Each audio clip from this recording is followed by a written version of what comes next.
I spent 30 years as a forensic investigator, trained to spot the tiniest anomalies in a room, the microscopic fractures in a solid alibi, and the subtle tells of a liar trying to play innocent.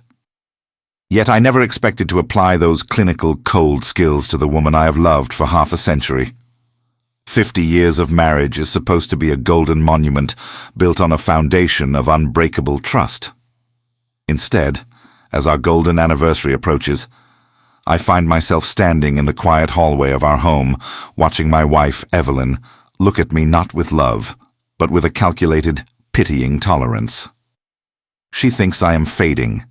She thinks my mind is slipping away, a fragile relic of a bygone era, too old and slow to notice the rot eating away at the edges of our life. But she is catastrophically mistaken.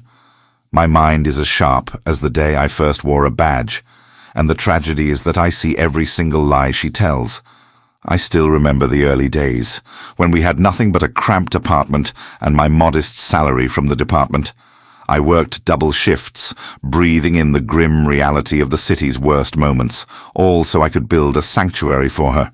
My hands are still calloused from those years of grueling labor, a physical record of my unconditional devotion. For decades, that love was my anchor. But somewhere along the line, as the wealth accumulated and my retirement drew near, Evelyn changed. The simple woman I married became consumed by a desperate, feverish obsession with youth and social status. She began to view our life not as a shared journey, but as a stage play where she needed to look eternally young, and I was merely an embarrassing, aging prop. An icy distance has crept into our home, thick enough to choke the life out of any room we share. Evelyn spends her days at the high-end fitness club, pouring money into personal training sessions with a young, arrogant man named Jax. She speaks of him with a breathless excitement that she thinks I am too senile to decode. When she looks at me now, there is a cold, calculating gleam in her eyes. She handles me with a patronizing gentleness, constantly suggesting that I should rest, that I should let her manage the family finances, hinting to our friends that my memory is beginning to fail. It is a chillingly systematic attempt to paint me as mentally incompetent. She wants the life savings I spent 50 years securing, and she wants to enjoy them with someone else. In just a few weeks, we are scheduled to host a grand gala to celebrate our 50 years together. Evelyn is busy orchestrating every detail of this golden illusion, basking in the envy of our social circle. But beneath the celebratory preparations, a silent, devastating storm is gathering. I am not the fragile, helpless old man she thinks I am. I am an investigator who has begun to document every late-night text, every suspicious financial transfer, and every secret rendezvous. The trap is being set, and the absolute proof of her betrayal is slowly coming together in my hands. The gala will not be the celebration she expects. It will be the stage for her reckoning. A crime scene is rarely compromised by one massive blow. Rather, it is ruined by a dozen microscopic mistakes left behind by someone who thinks they are too clever to get caught. Evelyn believes she is a master of disguise. But to a man who spent 30 years reading the unspoken language of guilt, she is practically shouting her betrayal. It began when Jax entered our lives. He is 32, boasts a jawline sculpted by arrogance, and possesses the kind of easy, predatory charisma that thrives in high-end fitness clubs. Evelyn introduced him as her savior, the personal trainer who would keep her young and vibrant. But when I look at Jax, I do not see a healer. I see a parasite who has found a willing host in my wife, feeding on her desperate vanity while eyeing the life savings I spent a lifetime securing. My training taught me to look for the anomalies, the tiny deviations from an established baseline of human behavior. Evelyn, who once preferred simple elegance, suddenly filled her closet with designer activewear that hugged her body in ways that felt performative rather than practical. She began smelling of a heavy metallic cologne that certainly did not belong to me. Then came the hushed, late-night phone calls. I would lie perfectly still in our bed, breathing in the slow, rhythmic pattern of a sleeping man, while she sat in the adjacent bathroom with the faucet running to drown out her whispers. She thought the sound of rushing water was a perfect shield. She did not realize that a trained ear can easily isolate a human voice, capturing the breathless, intimate cadence she used to reserve only for me. The financial trail was even more damning. I began monitoring our joint account, noticing regular, structured cash withdrawals just under the threshold that would trigger a bank alert. When I quietly asked her about a missing $5,000, she patted my hand with a patronizing, pitying smile. She told me I must have forgotten the expensive medical treatments she supposedly needed for her joints. It was a dual-purpose lie, designed to cover her tracks while reinforcing her narrative that my mind was slipping. I swallowed my pride, forced a confused, submissive nod, and let her believe her manipulation had succeeded. In reality, I was logging the exact dates, times, and ATM locations of every single transaction. Playing the part of the oblivious, doting husband is a grueling psychological tax, but it is a sacrifice I make willingly to secure the truth. Every time she looks at me with that calculated tolerance, I study her tells. I notice the way her pupils dilate when Jax sends her a text, the defensive posture she adopts when I ask simple questions about her day, and the subtle tremor in her fingers when she hides her phone screen. She thinks she is preparing my mental casket, but she is actually laying the foundation of her own ruin. I am patiently gathering the irrefutable evidence, building an airtight case that she will not be able to lie her way out of. The golden anniversary gala is approaching, and with every passing day, the trap I am setting becomes tighter, more elegant, and utterly inescapable. I was no longer a husband grieving a dying marriage. I was a lead detective processing a crime scene where the victim was my own life. For 30 years, I learned that the human heart is a messy, unpredictable thing, but data never lies. It does not feel guilt, and it does not seek forgiveness. I began my investigation by quietly installing a military-grade GPS tracker underneath the rear bumper of Evelyn's luxury SUV, a vehicle bought with the pension she wanted to steal.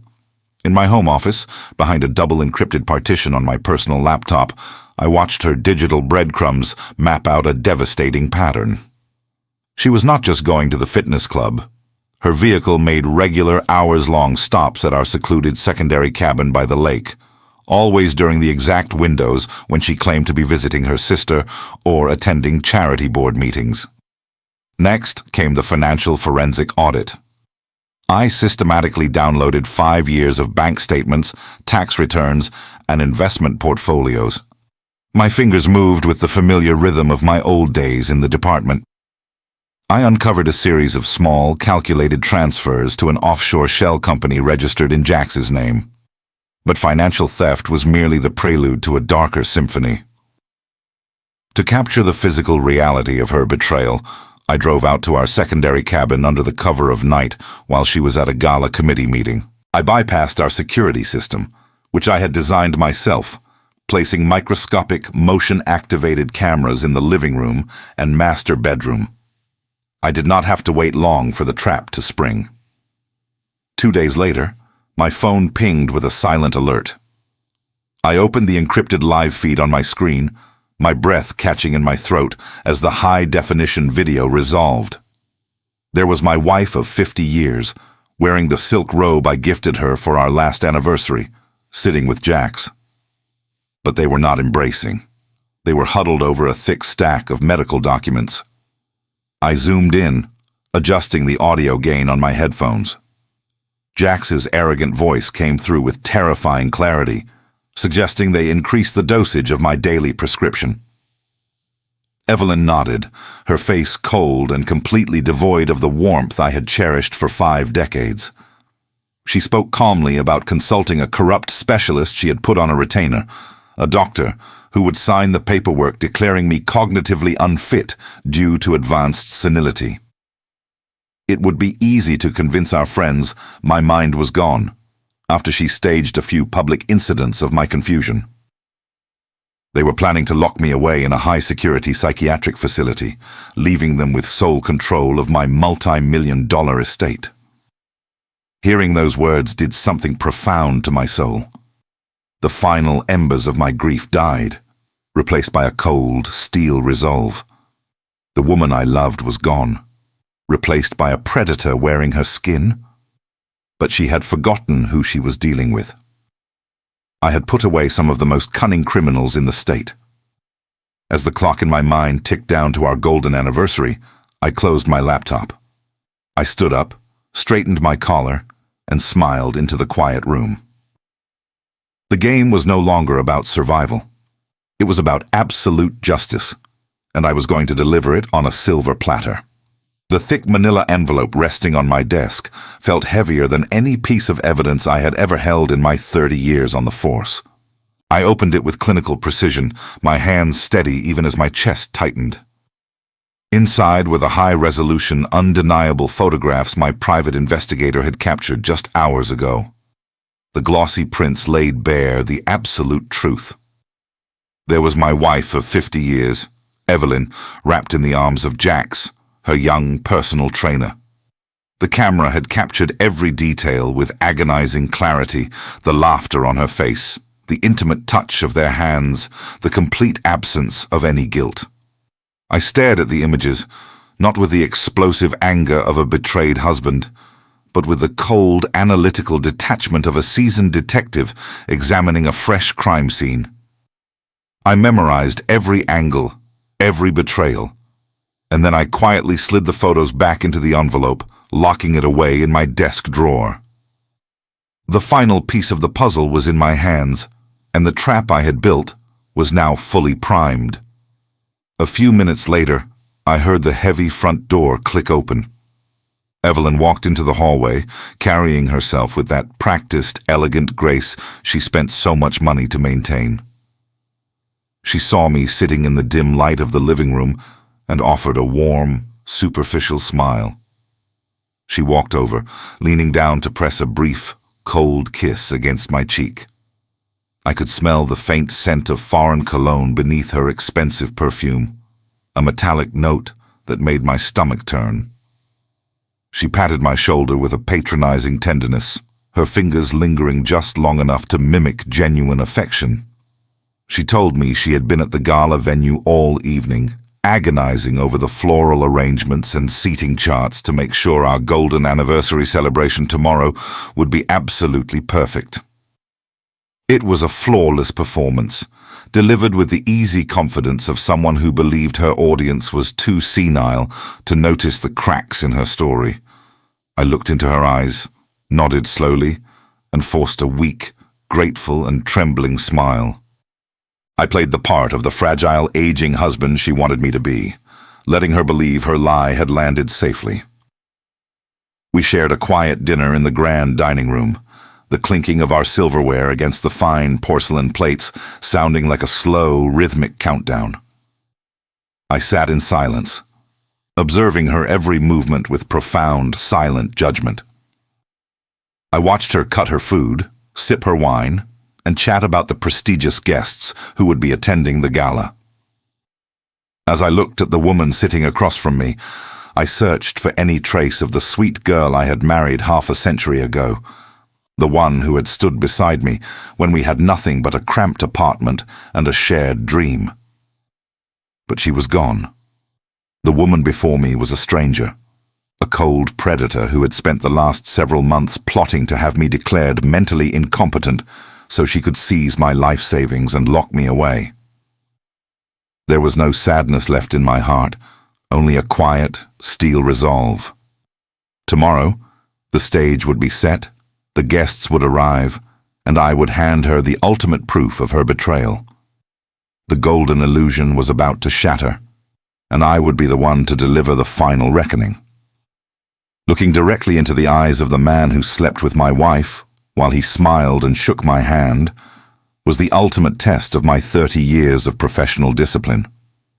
Jax stood before me in a custom-tailored tuxedo, his grip firm and his smile dripping with a predatory, condescending charm. Evelyn stood at his side, her hand resting lightly on his arm as she introduced him to our oldest friends as our dedicated wellness consultant. She looked radiant in her gold sequined gown, the very picture of a devoted wife celebrating 50 years of marital bliss. But to my trained eyes, her frantic pulse vibrating against her collarbone and the fleeting, desperate glances she exchanged with Jax told a completely different story. They believed they were the cleverest people in this crowded, opulent ballroom. They thought they were looking at a senile, decaying old man whose legacy was ripe for the taking, completely unaware that they had walked straight into a slaughterhouse of their own making. I smiled warmly, letting my hand tremble just enough to satisfy their expectations. I apologized to our guests for my supposed forgetfulness, playing the part of the fading patriarch with flawless execution. Evelyn patted my shoulder, offering the crowd a practiced, tragic smile that silently confirmed her narrative of my mental decline. I watched her spin her web of lies, telling our lifelong friends how difficult the past year had been, how my memory was slipping, and how Jax had been an absolute godsend in managing our daily routines. Every word she spoke was a nail in the coffin of her own future. I swallowed my disgust, keeping my voice soft, submissive, and grateful. Let her build the illusion as high as she wanted. The higher her golden tower of deceit rose, the more devastating her inevitable fall would be. While I played the doting, fragile husband on the ballroom floor, my true work was being executed in the silent digital ether. In my breast pocket, my phone vibrated with a series of quiet, rhythmic pulses. Each vibration was a status report from my legal team and forensic accountants. Just 30 minutes before the first guest arrived, we executed the final, devastating maneuvers. I had officially frozen every single joint bank account, cutting off the steady flow of cash Evelyn had been funneling to her young lover. I had finalized the transfer of our primary estate and our secondary lake cabin into a secure, irrevocable family trust, completely shielding my life savings from any future divorce claims. The multi-million-dollar pension, the investments, and the properties I had bled for over 5 decades were now entirely out of her reach. The final signature on the divorce petition had been digitized and filed. The trap was fully set, locked, and loaded. I excused myself from the conversation, claiming I needed to rest my legs, and walked slowly toward the edge of the ballroom. I stood near the velvet drapes, watching Evelyn and Jax laugh with our children and grandchildren. They looked so comfortable, so entirely secure in their betrayal. They believed that tomorrow, the corrupt medical specialist they put on retainer would sign the papers to lock me away in a high-security facility. They thought they were celebrating the eve of their absolute victory. But as I reached into my pocket and felt the smooth leather of the folder containing the high-resolution surveillance photographs, a profound sense of peace washed over me.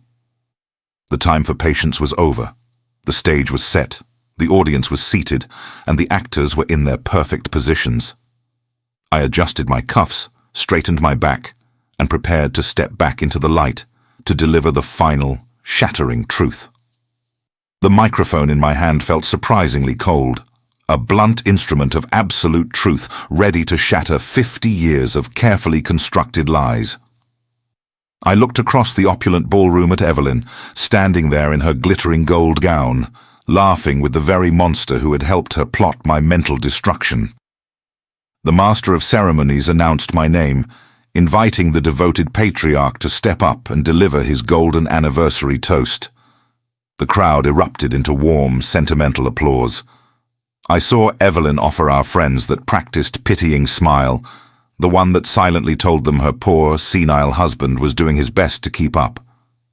Jax gave me a firm, condescending nod, raising his champagne glass as if celebrating his own impending victory.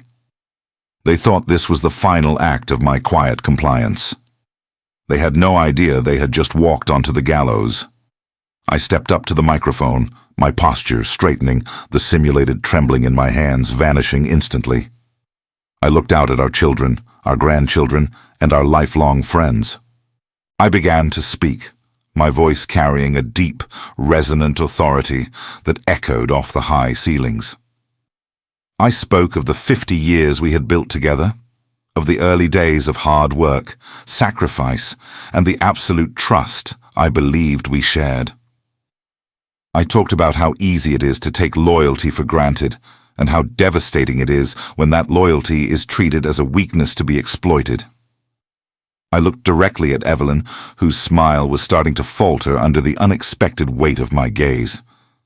I told the room that a golden anniversary is not just a celebration of time, but a celebration of truth. And tonight, the truth deserves to be seen in its absolute unvarnished glory. Instead of gesturing to the projector screen for the nostalgic family slideshow everyone expected, I reached onto the podium and lifted a beautifully wrapped silver box, tied with a pristine black silk ribbon. I walked slowly down the steps of the stage, directly toward my wife. The room fell into a heavy, anticipatory silence. I handed her the box in front of our children and our key business associates. I told her that after half a century, I wanted to give her a gift that captured the true essence of our marriage as it stands today. "What is this, Arthur?" Evelyn whispered, her voice cracking as she tried to maintain her elegant facade for the watching guests. "Open it, my love," I replied, my voice carrying perfectly through the microphone. Her fingers trembled as she pulled the silk ribbon. She lifted the lid, and the color instantly drained from her face. Sitting at the very top of the box were the high-resolution, unmistakable photographs of her in Jack's arms at our private cabin. Beneath them lay the comprehensive forensic audit, detailing every single dollar she had stolen from our joint accounts to fund her lover's lifestyle. And at the very bottom was the completed, legally filed divorce petition, along with the frozen account notices. A sudden, suffocating silence fell over the room, as heavy and cold as a lead curtain dropping. Evelyn gasped, dropping the box. The glossy photos spilled out onto the pristine white tablecloth, right in front of our eldest son. He picked one up, his face twisting in immediate horror and disgust. Jack stepped forward, his arrogant smirk evaporating into a mask of pure panic as he realized his access to my wealth was permanently severed. I looked at my wife, my voice calm, steady, and entirely devoid of anger. I told her that her game was over, her funds were gone, and her golden illusion was dead. Her world completely collapsed right there, in the middle of her grandest stage, under the silent, judging eyes of everyone she had ever sought to impress. To see a lifetime of carefully manicured lies unravel in a single suffocating second is a quiet kind of horror. Standing amidst the shattered remnants of our golden anniversary gala, I watched the woman I had protected for 50 years realize that her elaborate trap had sprung on herself instead. Her eyes darted from the photographs to my face, searching for the weak, confused old man she had spent months patronizing. But that man was gone. In his place stood the forensic investigator who had spent his life uncovering the truth, completely sharp and entirely in control. Jax did not even look back. The moment the word "frozen" left my lips and the financial audit hit the table, his predatory charm vanished, replaced by the raw panic of a cornered thief. He was a parasite, and a parasite has no loyalty to a host that can no longer feed it. He slipped out of the ballroom through the service exit, leaving Evelyn to face the consequences alone. She reached out for him, her hand grasping at empty air, but he was already gone, disappearing into the night. He never loved her. He only loved the shadow of my wealth. Our children, who had spent months listening to Evelyn's subtle hints about my failing memory, looked at her with a mixture of profound disgust and heartbreak. Our eldest son, holding the photograph of her betrayal, shook his head and led his family out of the room.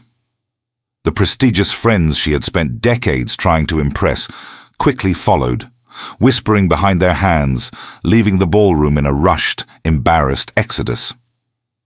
Evelyn was left standing in the center of the empty room, a fallen queen in a tarnished gold dress, stripped of her money, her social standing, and the respect of her own children. Now, I sit on the wooden porch of my small cabin by the lake. I look out at the autumn leaves drifting slowly to the ground, painted in brilliant, fiery shades of amber and crimson. There is a peaceful, ancient rhythm to the way nature lets go of what is dead, preparing itself for the cold winter so it can bloom again in the spring. I lost a marriage of 50 years, and there is a quiet, lingering ache in that realization. The memory of the sweet, simple girl I married half a century ago still lives in the quiet corners of my heart. But I did not lose myself. I preserved my dignity, my truth, and my soul. I refused to let her rewrite my legacy as a tale of senility and helplessness.